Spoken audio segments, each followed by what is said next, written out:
And speaking to Sirianni as well, this W&J team and also just this program in general, 33 and counting. That's consecutive winning seasons for the Presidents. Mount Union in reference is 38. Florida State at 39 entering this season.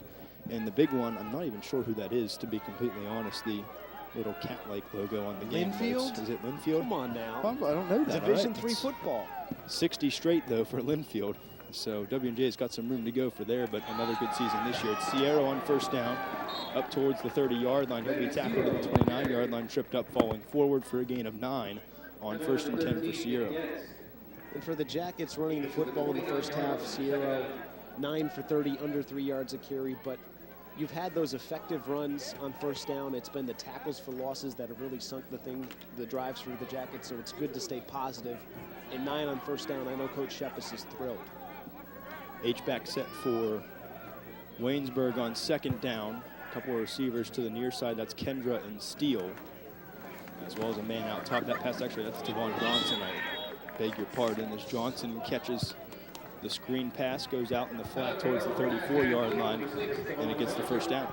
And Waynesburg with the big time of possession advantage, essentially 20-10 in the first half. For Coach Shepis, talking to him this season, he says, as a play caller, stay on the field, let me set some things up, and then we can execute and use a lot of our playbook. You saw that against Teal College, not so much last week against St. Vincent and Teal.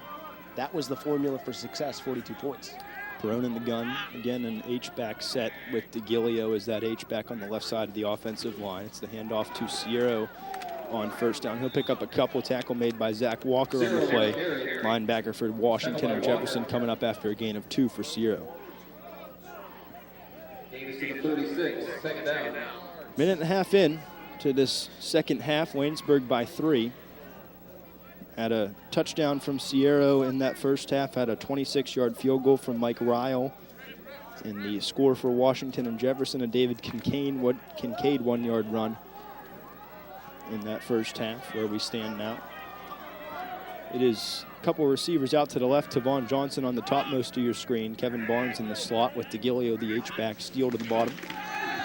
Perone dropping back to pass, looking screen. It's Whitney White past the 35, past the 40. White barreling over and flipping over past the 45-yard line for a first down for Waynesburg. Some good success for Waynesburg in the screen game. And as you see, it's Tom Mara coming free to Perone's left side. See him jumping for Perone's pass there. And now White a chance to make use of his speed in the open field. And one of the biggest problems for these running backs for Waynesburg is a lot of inexperience, a lot of not knowing exactly where to go in play design. But on a screen pass, catch it in open space and just go. And there you see a first down. Same set as White will get the handoff, a base play out of the shotgun. White pass midfield for a gain of 7 yards to the opposite 47-yard line. Oh, you do love to see that. You love to see that on first down, getting the 7 yards. And then it really does open things up in which you can use every bit of the field and every bit of your personnel in these second and short situations. Snedeker made the tackle for Washington and Jefferson, the senior out of Kenston High School in Chagrin Falls, Ohio. One of the leading tackle for loss man in the President's Athletic Conference, next to Donovan Hayden as well from Bethany. Second down and 3 for the Jackets. It's Perone in the gun. Flanking him to his right, Whitney White, counterplay as White brings it past the 45-yard line, close to the lead stick, but he looks to be about a yard short, so a pickup of 2 on second down makes it 3rd and 1. Murgo made the stop for the Presidents.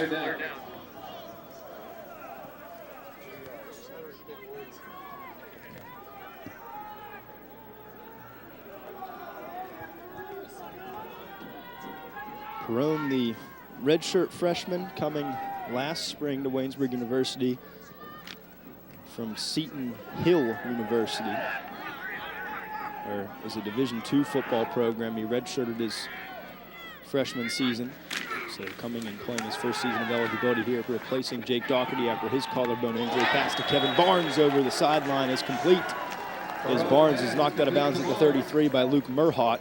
but not before a Waynesburg first down. Kevin Barnes' hands are so strong, it's ridiculous. Merhot was hanging off of him, arms on Kevin Barnes' arms, and he was able to make the catch, get his feet in bounds, and get out of bounds. He's made catches all season long where balls haven't been on the money, and that one, a good ball, able to catch it and pick up the first down. Waynesburg trying to make this a 2-score game.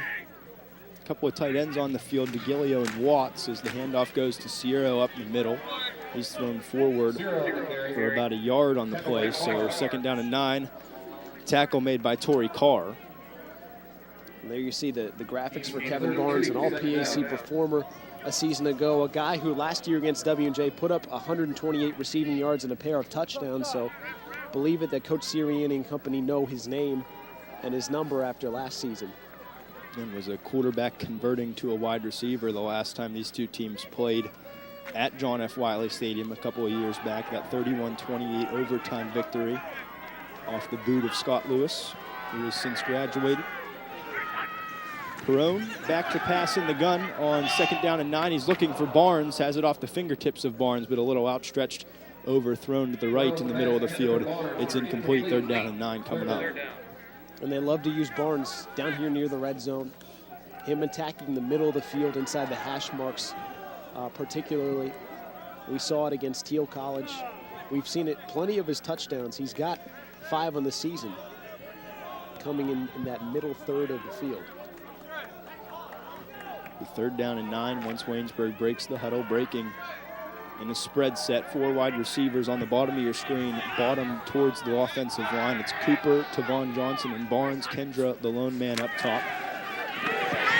Back to pass, it's a screen on 3rd down and 9 for Sierra, and that's blown up by the Washington and Jefferson linebacking core, and Zach Walker makes the tackle. Torrey Carr was in the backfield with pressure. Gain of 1, 4th down and 8.